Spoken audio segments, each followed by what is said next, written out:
ഇവിടെ ഇന്ത്യ രാജ്യത്ത് ജീവിക്കുന്ന മുസ്ലിം പാർട്ടികളിൽ ജമാഅത്തെ ഇസ്ലാമിയും അല്ലാത്ത മുസ്ലിം സംഘടനകളും തമ്മിൽ വേർതിരിയുന്നത് എവിടെയാണ്?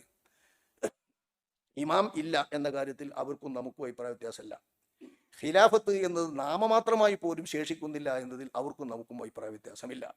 സ്വതന്ത്ര ഇന്ത്യയുടെ സ്ഥിതി അതാണ്. സ്വതന്ത്ര ഇന്ത്യയുടെ സ്ഥിതി ഖിലാഫത്ത് വ്യവസ്ഥിതി നാമമാത്രമായി പോലും എവിടെയുമില്ല. ഒറ്റക്ക് ഓരോ രാഷ്ട്രങ്ങൾ വ്യത്യസ്ത രാഷ്ട്രങ്ങളാണ്. ഒരു രാഷ്ട്രത്തിനും ഒരു രാഷ്ട്രത്തിൻ്റെ മേലും അധികാരമില്ല. ഒരു രാഷ്ട്രത്തിലിരിക്കുന്ന ഒരാൾക്ക് മറു രാഷ്ട്രങ്ങളിൽ പോയി നിയമം ആക്കാനോ മറു രാഷ്ട്രങ്ങളുടെ മേൽ നിയമം ചുമത്താനോ യാതൊരു വിധത്തിലും അവകാശമില്ല. സെപ്പറേറ്റ് രാഷ്ട്രീയ വ്യവസ്ഥിതി ഓരോ രാഷ്ട്രങ്ങളായിട്ടുള്ള ദേശീയതയാണ് വാസ്തവത്തിൽ ഇപ്പോൾ വന്നത്. ഈ പശ്ചാത്തലമാണ് ഇവിടെയുള്ളത് എന്നുള്ള കാര്യത്തിൽ അവർക്കും മറ്റു മുസ്ലിം പാർട്ടികൾക്കും അഭിപ്രായ വ്യത്യാസമില്ല.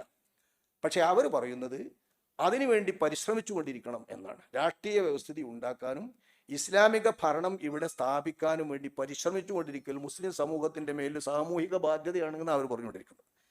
ഈ ഒരു ഫർദ് കിഫായ, അതായത് വിഫലമായ ഒരു പരിശ്രമം ഫർദ് കിഫായ ആവുന്നത് മറ്റു സംഘടനകളാരും അംഗീകരിക്കുന്നില്ല. സുന്നി സംഘടനകളും അത് അംഗീകരിക്കുന്നില്ല. അപ്പോൾ പറയും ഇവിടെ പള്ളിയിലെ ജമാഅത്ത് നടക്കുന്നില്ലേ, നിക്കാഹിന് ഖാലിസ്ഥാനില്ലേ, മാസുറപ്പിക്കാനില്ലേ, അപ്പോൾ ആ ജാതി നേതൃത്വം പോലെ സക്കാത്ത് ഇതൊക്കെ രാഷ്ട്രീയ വ്യവസ്ഥയിലാണ് പിരിക്കാനൊക്കെ പറ്റുള്ളൂ. അപ്പോൾ ആ രാഷ്ട്രീയ വ്യവസ്ഥിതി ഇല്ലെങ്കിൽ നമ്മളതൊക്കെ ഉണ്ടാക്കിയിട്ട് അതൊക്കെ നടത്തേണ്ടതുണ്ട് എന്നാണ്. ഇതൊക്കെ ഭരണകൂടം അനുവദിക്കുന്നിടത്തോളല്ലേ പറ്റുള്ളൂ. ഭരണകൂടം അനുവദിക്കുന്നിടത്തോളമൊക്കെ നമ്മൾ നടത്തുന്നുണ്ടല്ലോ. ഖാലിൻ്റെ കാര്യമാവട്ടെ, മാസപ്പുറവിൻ്റെ കാര്യമാവട്ടെ, ആ വക കാര്യങ്ങളൊക്കെ നല്ലോണം നടത്തുന്നത് ജമാഅത്തെ ഇസ്ലാമി അല്ലല്ലോ, സുന്നി ഖാലിമാരാണല്ലോ, സുന്നി മഹല്ലുകളാണല്ലോ. സുന്നി മഹല്ലുകളെ എന്താണോ തീരുമാനിച്ചത്, സുന്നി ഖാലിമാർ എന്താണോ തീരുമാനിച്ചത്, അതിൻ്റെ കൂടെ നിൽക്കുകയാണ് ജമാഅത്തുകാർ ഇവിടെ ചെയ്യുന്നുള്ളൂ. അപ്പോൾ ജമാഅത്തുകാർ വേറൊന്നും ചെയ്തിട്ടില്ല അക്കാര്യങ്ങളിൽ മഹല്ല് സംവിധാനവും ഇവിടെ സുന്നികളുടെ കയ്യിലാണുള്ളത്. അപ്പോൾ ഭരണകൂടം അനുവദിച്ചിട്ടുള്ള ശരിയാത്ത് നിയമങ്ങൾ നടപ്പാക്കാൻ അനുവദിച്ചിട്ടുള്ള ഭാഗം എത്രയാണോ അത്ര കണ്ട് നമ്മൾ നടപ്പാക്കും. നിരോധിക്കുന്ന ഭാഗത്ത് നമുക്ക് നടപ്പാക്കാൻ കഴിയില്ല.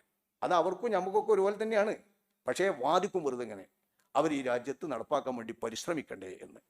അതിനൊരു സക്കാത്ത് ഫണ്ട് മാത്രം അപ്പോൾ അവരുണ്ടാക്കിയത്. അതിൻ്റെ പുലിവ് ഇപ്പോൾ പറയും വേണ്ട, അതെന്തൊക്കെയാണുണ്ട്, അതിൻ്റെ കയ്യും കണക്കും എന്തൊക്കെയാണ്ട് എന്നൊക്കെ വലിയ ചർച്ചയാണല്ലോ. അപ്പോൾ ആ ചർച്ച അവിടെ ഇരിക്കട്ടെ.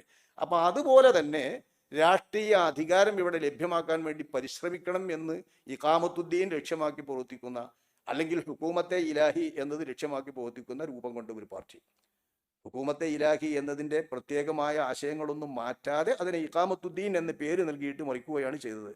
അപ്പോൾ ആ രണ്ട് പേരിലും ലക്ഷ്യം പറയുന്ന ഒരു പാർട്ടിയെ സംബന്ധിച്ചിടത്തോളം രാഷ്ട്രീയമായി മറ്റു മുസ്ലിം സംഘടനകളൊക്കെ പറയുന്നത് തന്നെയാണ് ഞങ്ങളും പറയുന്നത് എന്ന് പറയാൻ അവകാശമില്ല. അവർക്കിവിടെ രാഷ്ട്രീയ വ്യവസ്ഥിതി ഉണ്ടാക്കാൻ വേണ്ടി വൃഥാ ശ്രമിക്കണം, വിഫല ശ്രമം നടത്തണം. അത് ഫർദ് കിഫായാണ്. മുജ്തഹിദീങ്ങൾ ഉണ്ടാകാൻ വേണ്ടി പരിശ്രമിക്കണം എന്ന് പറയും പോലെയാണ്. മുജ്തഹിദീങ്ങൾ ഉണ്ടാകാൻ വേണ്ടി പരിശ്രമിക്കണം എന്നല്ല, ഉണ്ടായി കിട്ടേണ്ടത്.